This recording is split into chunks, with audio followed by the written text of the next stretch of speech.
Bago natin i-start yung klase natin habang naghihintay sa iba, no, gusto ko lang batiin itong isa nating viewers sa YouTube, JM Lucky 7, kasi nag-comment siya na pinapanood daw niya yung lessons 1 to 96 na panood na daw niya. So, buen trabaho, no?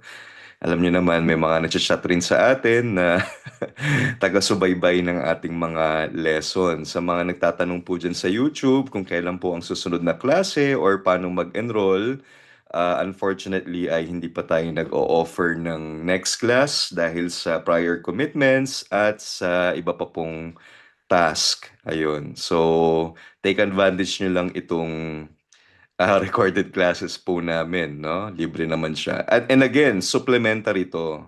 Kumbaga, of course, meron pa rin kayong sariling effort na gagawin para kumbaga sa self-study, no? Or kung meron kayong school or tutor, ayun, kumbaga parang ito para makatulong sa inyong pag-aaral. So ngayon po, leksyon 97, no? Leksyon 97, present subjunctive na tayo, el presente de subjuntivo. Last time ay nagkaroon tayo ng introduction, no? Sa subjunctive. Ito kasing lesson na to, no, mga kasama at maging mga nakikinig sa YouTube, ito kasi ay lesson usually sa level B1 or intermediate. Ayun. Para sa inyong kaalaman, no, lalo na sa mga walang karanasan sa pag-aaral sa mga Spanish school like Instituto Cervantes dyan sa Maynila, para ka makarating sa intermediate, it will take 8 to 12 months. Kasi 'di ba, chinek ko kasi yung plan curriculum or syllabus ng Instituto Cervantes. Yung A1 nila may dalawang module. Tapos yung A2 nila, kasi A1 is beginner, A2 is elementary. So bawat level sa Instituto Cervantes o yung Spanish school na recognized ng Royal Academy of Spain, no? O yung kumbaga official Spanish language school na sikat, no? Hindi lang sa Pilipinas kundi sa buong mundo. Yung A1 nila ngayon na level, yung beginner, may 2 modules yan. Tapos yung A2 elementary levels, elementary level may 2 modules rin yan. So, para ka makarating sa B1, which is intermediate, no? It will take you 8 to 12 months. Depende sa haba ng klase ng iti-take mo. Kung intensive ba yan, extensive, or semi-intensive course. And nag-check ako sa website, no, ng Instituto Cervantes. Ang presyo para mag-enroll ka sa isang module, let's say A1.1, no, ay 13,500 pesos. So, dalawang module sa A1. So, para ka makatapos ng beginner sa Instituto Cervantes, kailangan mo magbayad ng 27,000 pesos. And A2 naman, another 27,000 pesos dahil dalawa yung module. So siguro dun sa mga viewer natin na merong karanasan, no, sa pag-aaral sa Instituto sa Cervantes, kung naranasan yung mag-aral doon or mag-enroll, you can confirm sa comments section, no? So in short, it will take 8 to 12 months para ma-reach mo itong lesson na to, yung present subjunctive. Pero sa atin, awat tulong po ng Diyos, no? With God's help, ay na-reach na natin itong intermediate level. So kung may mga na-miss tayo, no, na lesson sa A1, A2.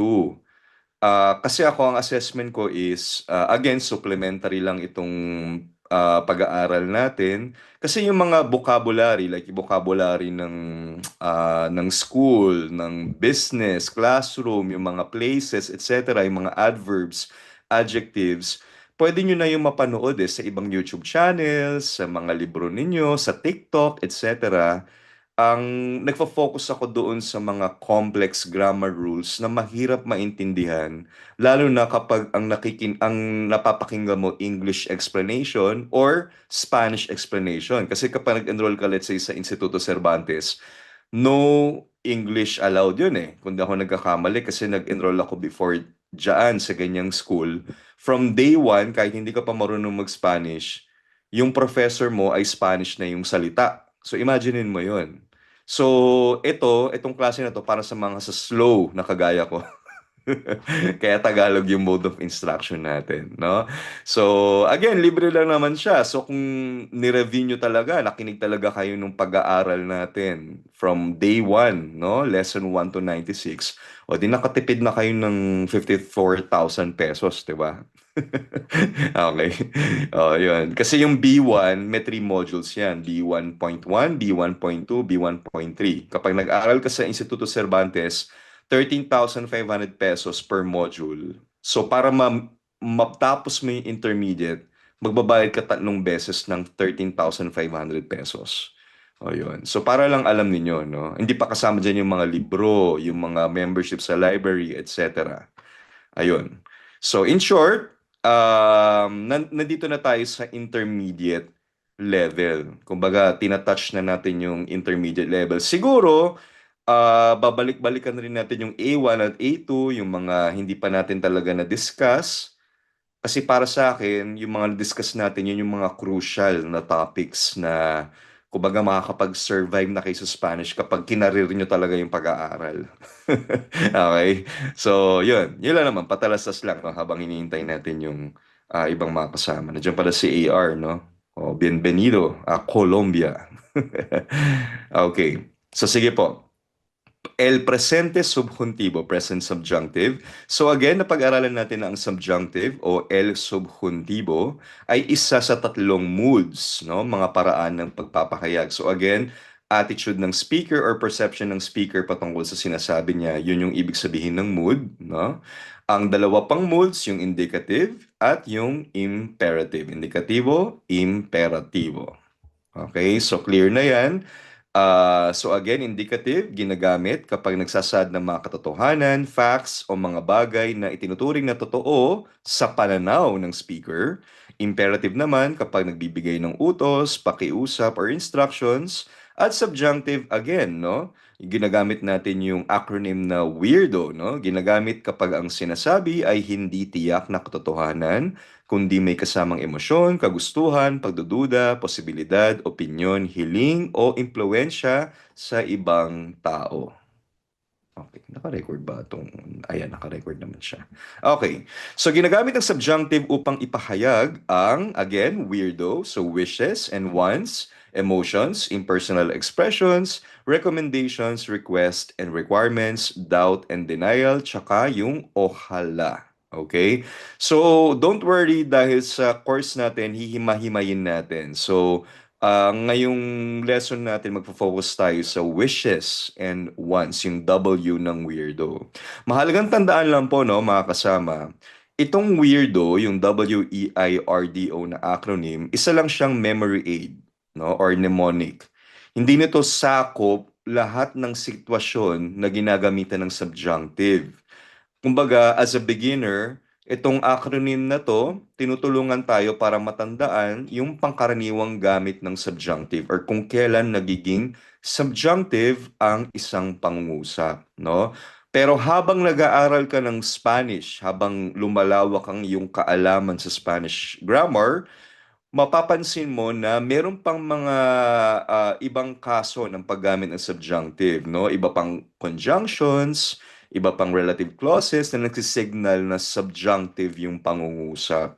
Gayunpaman, as a beginner, let's concentrate first sa weirdo acronym as a foundation. So, katulad ng indicative, tatandaan natin, no, mga kasama, yung subjunctive, bagamat mood, no? Bagamat mood ang subjunctive, under ng subjunctive, may mga tenses rin siya. So, kumbaga kung indicative, merong present tense, preterite, imperfect, future conditional. Sa subjunctive rin, meron ring ganun. May present subjunctive, present perfect subjunctive, imperfect subjunctive, past perfect, pluperfect subjunctive, at maging future subjunctive, although obsolete na yan sa modern Spanish. Pero ang point is, meron ring verb tenses under subjunctive mood, no? So for example, itong pangungusap, quiero que estudies español.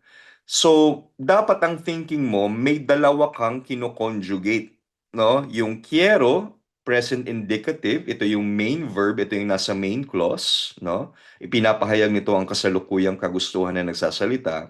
Then the other half, estudies, another verb tense under subjunctive mood. Ito ang verb sa subordinate clause o yung second clause pagkatapos ng ke na nagpapahayag ng ninanais na action. So kumbaga, in short, kapag subjunctive ang ginagamit natin, may parang dalawang conjugation na nangyayari sa pangungusap, no?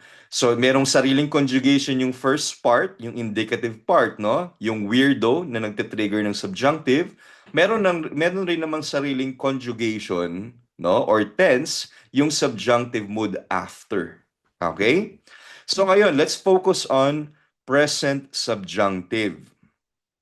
Tulad nung nabanggit ko last time, meron tayong tatlong hakbang or tatlong step formula para i-conjugate ang subjunctive. So, paano ba kino-conjugate yung subjunctive? Kasi binigyan ko lang kayo ng bird's eye view last time eh. Na yung E nagiging A, yung dulo, yung A nagiging E. So, paano ba kino-conjugate ang subjunctive? So, ang formula niyan, aalamin mo or tatandaan mo muna yung yo form. Ano ba yung mga yo form? 'Di ba? Ago, pongo, ablo, bibo, lahat ng o ng present indicative. So halimbawa, ablar. So ano ba yung yo form ng ablar? Yo, ablo. Tapos, ang next formula niya, aalisin mo yung o sa dulo. So ang matitira na lang yung stem, H-A-B-L. Tapos, dun mo ilalagay yung kabaliktarang patinig. So, kunyari, AR yung verb, aalisin mo yung O dun sa ablo, lalagyan mo ng E. Yung ER at IR, aalisin mo yun sa dulo, lalagyan mo ng A. So, kumbaga, opposite, no? So, ayan. So, mga hulapi, no? Sa present subjunctive or regular endings. So, yan. E, S, E, emos, AS, N for AR verbs. ER-IR verbs naman, a, as, a, amos, ais, an. No? So, for example, ano ba yung mga halimbawa ng present subjunctive stems, no?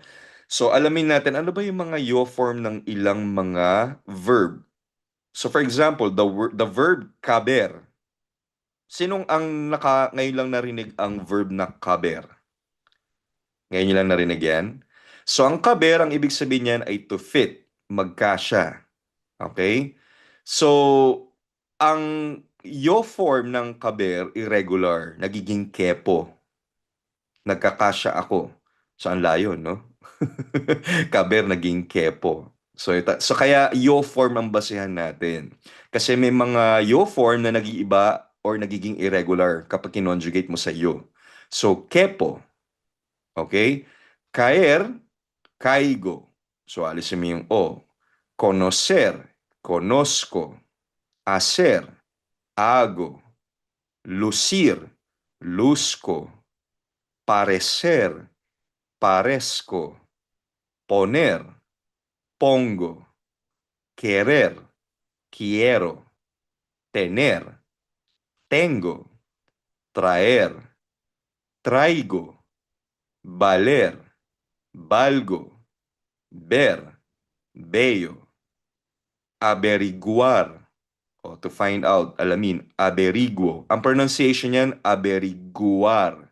Hindi siya averigar, no? Averiguar. Kapag nakita mo yung diaresis, kung di ako nagkakamali, diaresis ang tawag doon, yung dalawang tuldok sa letter U, ang ibig sabihin niyan ay ibibigkasin mo yung letter U independently. Averiguar. Okay? O, sige nga, pakibasa nga, Mark, ang ating infinitive verbs at yung yo present indicative. Por favor. Sound check. Okay, o sige, adelante, por favor. Okay. Infinitive verbs and your present indicative. Caber, kepo. Mhm. Caer, caigo. Conocer, conozco. Hacer, hago. Lucir, luzco. Parecer, parezco. Poner, pongo. Querer, quiero. Tener, tengo. Traer, traigo. Valer, valgo. Ver, veo. Averiguar, averiguo, Mm. averiguo. Aberiguo. Abirigo. Okay. Guo. Guo. Abiriguo. Ayun, hindi go. Guo. Okay? Yung kaber, again, no, yung yo form lang yung irregular niya, kepo. So, for example, yo no kepo por la puerta. Hindi ako kasya sa pintuan. Pero yung mga susunod na conjugation niya, tú cabes, no? Usted cabe, nosotros cabemos, o ya podemos caber en el auto. Pwede na tayong magkasya sa sasakyan. Ayun. So, very useful word yan, caber. Pero yung yo form niya, irregular, kepo. Okay? Ayun, yun lang. Patalastas, no? Sa mga first time makarinig nung verb na caber. So, again, alam na natin yung stem after tanggalin yung o, no, from the yo form. So, ilalagay na natin yung verb endings. Okay? Para mabuo yung conjugation ng present subjunctive. So, yung hablar, so yo form, yo hablo, alisin yung o, papalitan ng e. Hable, hables, hable, hablemos, habléis, hablen. Tener, ano ba yung yo form ng tener? Yo tengo, alisin mo yung o, papalitan mo ng a dahil ER verb siya. Tenga, tengas, tenga, tengamos, tengais, tengan. Bibir, yo bibo, alisin ang o, biba, bibas, biba, bibamos, bibais, biban. Okay? May anim na irregular verbs sa present subjunctive. Ang acronym niya ay DISHES, DISHES. So, anim lang ang irregular verbs sa present subjunctive. Ibig sabihin, kailangan, hindi siya, kumbaga, medyo kailangan mong i-memorize. Okay? So, the first one is dar, magbigay. O, kasi 'di ba pag doy, alisin mo yung, kasi yung doy, hindi naman siya nagtatapos sa o, 'di ba? Nagtatapos siya sa y. So irregular din yung conjugation niya kapag ginawa mo siyang present subjunctive. So yo, des, de, demos, deis, den. Notice, tandaan, yung de na subjunctive ng dar, to give or magbigay, merong tilde. Kasi kapag hindi mo nilagay ng tilde yan, mako-confuse mako-confuse mo siya sa de ng of or ng. Soy de Filipinas, yung de na walang asento. So lalagyan mo siya ng accent mark para mag-signal na yun ay present subjunctive ng verb na dar. So estar, este, estés, este, estemos, estéis, esten. So notice the accent mark as well. Kasi kapag hindi mo nilagyan ng accent mark, magiging este. This, di ba? So dapat este. Ser, to be, maging. Seya, seyas, seya, seyamos, seyais, seyan. Ano pa yung next? H-I-S, no? Aber, no? Ano ba yung aber? To have, mayroon. So, aya, ayas, aya, ayamos, ayais, ayan. Ir, to go, pumunta. Baya, bayas, baya, bayamos, bayais, bayan. Saber, to know, malaman. Sepa, sepas, sepa, sepamos, sepais, sepan. So ito yung anim na irregular verbs pagdating sa present subjunctive. Then again, may mga stem changes sa present subjunctive. So yung E, like yung E nagiging IE, like yung for example yung querer, no? Yung first E niya nagiging IE kapag kinonjugate mo sa present subjunctive. So, querer, to want or to love, gustuhin o mahalin. Yo quiera, tú quieras, usted, él, ella quiera, nosotros queramos. So, maliban sa nosotros al vosotros, bumabalik sa original na anyo ng infinitive. So, nosotros queramos, vosotros queráis, ustedes, ellos, ellas quieran. Okay? Meron ng stem changing, E to IE, O to UE. no, ng mga IR verbs. So for example, sentir, to feel, maramdaman. So yo sienta, tú sientas, usted, él, ella sienta, nosotros sintamos, vosotros sintáis. So again, exemption, yung nosotros al vosotros, ustedes, ellos, ellas sientan. Dormir, to sleep, matulog, yo duermo, ang yo, 'di ba? So magiging duerma, duermas, duerma, durmamos, durmais, duerman. So yung nosotros, vosotros, hindi mo i-change from you to UE. So durmamos, durmais. O ano pa yung mga stem changing verbs from E to I sa mga IR verbs? Pedir magiging yo pida, tú pidas, él, ella, usted pida, nosotros, nosotras pidamos, vosotros, vosotras pidáis, ellos, ellas, ustedes pidan. Hmm.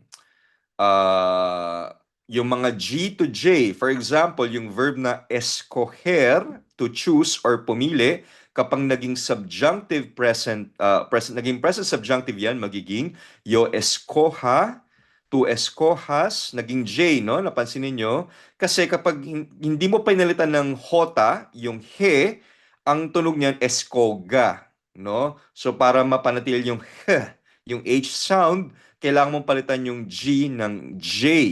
Okay? Yo escoja, tú escojas, usted, él, ella escoja, nosotros, nosotras escojamos, vosotros, vosotras escojáis, ellos, ellas, ustedes escojan.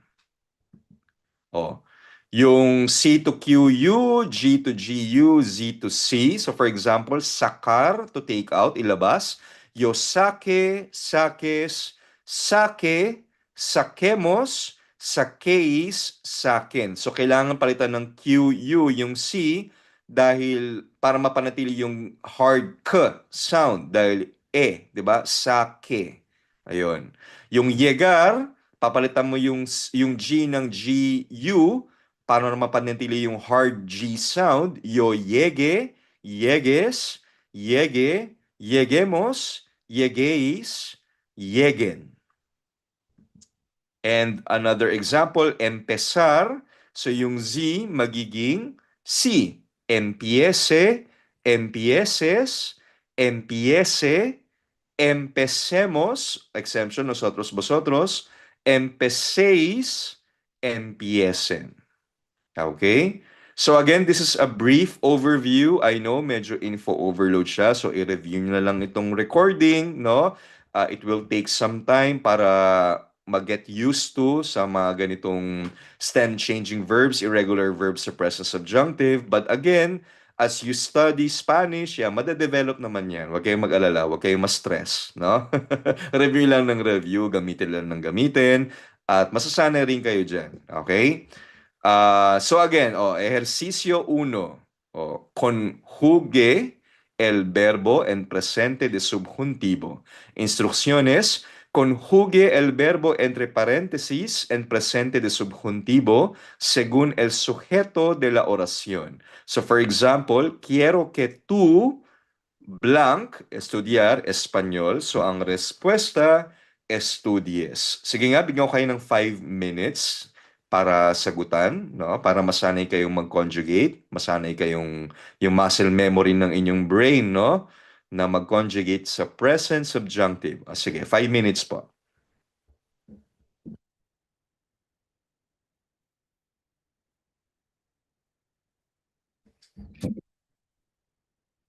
Okay, muy bien. Sige, sagutan natin ng sabay, no? Tingnan natin kung ilan ang nakuha ninyo.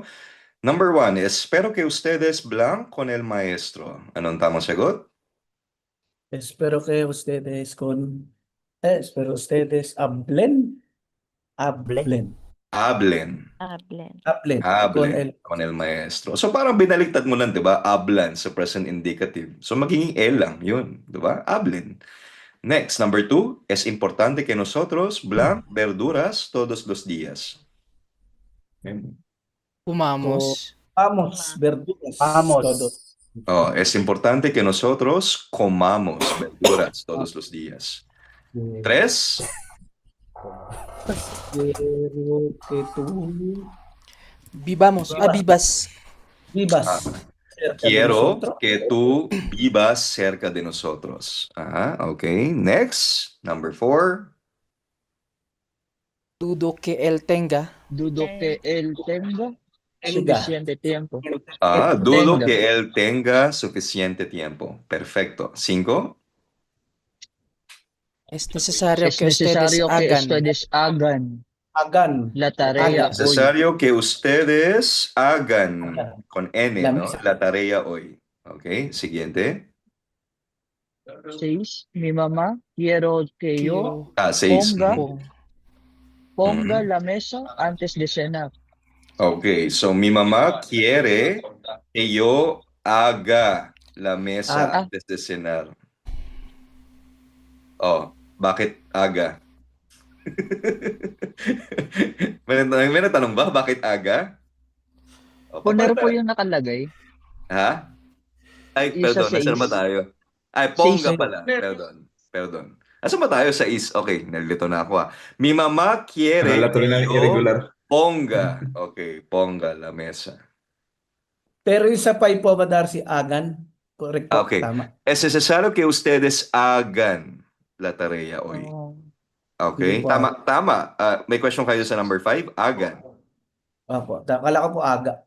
Hagan kasi ustedes. Agan. Plural, so may N, 'di ba? Hagan. Ah, Okay? Number 6, mi mamá quiere que yo ponga.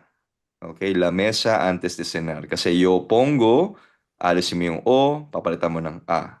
Okay, klaro yun ha, sa ponga. Next, 7. pero Vengan. Espero que ellos espero que vengan. ellos vengan. vengan. Okay. Mañana. Espero que Vengan. ellos vengan Vengan. mañana temprano. Kasi yo vengo in indicative, magiging venga. Next, 8. Vayamos. Es mejor que nosotros vayamos en autobús. Okay. Next. Ano Sepa. ba nila po dyan? Okay. No creo Creo. que ella sepa Sepa. la respuesta. Okay. 10. Quiero que tú escogas. Ano yung rule natin sa... Escogas po. Escojas. yung G, Mark, magiging J. Escojas. Escojas. Para mapanatili yung, 'di ba, escoger. Kasi yung G with E, he. Para mapanatili mo yung h, kailangan mong gawing J. Kasi yung escojas, 'di ba yung G na A, kasunod magiging ga, yun eh. So para maging ha, papalitan mo dapat ng J, yung G. Quiero que tú escojas, with letter J, un libro interesante. Okay? 11. Espero que ustedes lleguen. Lleguen temprano a la reunión. Very useful phrase, ¿ah? Hermanos, espero que ustedes lleguen temprano a la reunión. Okay. 12. Es importante que nosotros busquemos. Busquemos. Busquemos toda la información. Okay. 13.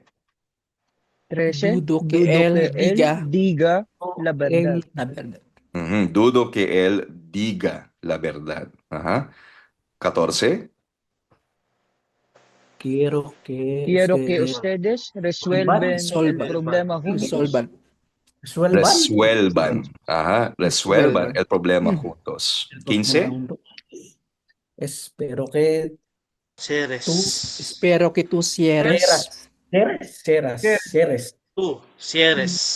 Cierres. Okay. Babaliktarin mo pag subjunctive. Cierras, magiging cierres. La puerta antes de salir. O pakibasa nga, Michael, por favor, ang ating mga pangungusap with correct answers. Ejercicio. Espero que ustedes hablen con el maestro. Es importante que nosotros comamos verduras todos los días. Quiero que tú vivas cerca de nosotros. Dudo que Él tenga suficiente tiempo. Es necesario que ustedes hagan la tarea hoy. Agan. Silent H, ha? Agan. Hagan. Ano tatanda mo yung nose rule natin? Pag nagtatapos sa N, S, or vowels, pag walang asento, second to the last syllable ang stress. Agan. Hagan. Okay, next. 6. Mi mamá quiere que hoy ponga la Keyo, mesa antes Ponga. que yo ponga la mesa antes de cenar. Mhm. Espero que ellos vengan mañana temprano. Mhm. Es mejor que nosotros vayamos en autobús. No creo que ella sepa la respuesta. Quiero que tú escojas un libro interesante. Espero que ustedes lleguen temprano a la reunión. Es importante que nosotros busquemos toda la información. Todo que Él diga de verdad. Mhm. Dudo que saan po ba? Dudo que Quiero. Él 14. quiero que ustedes resuelvan el problema juntos. Espero que tú cierres la puerta antes de salir. Muy bien.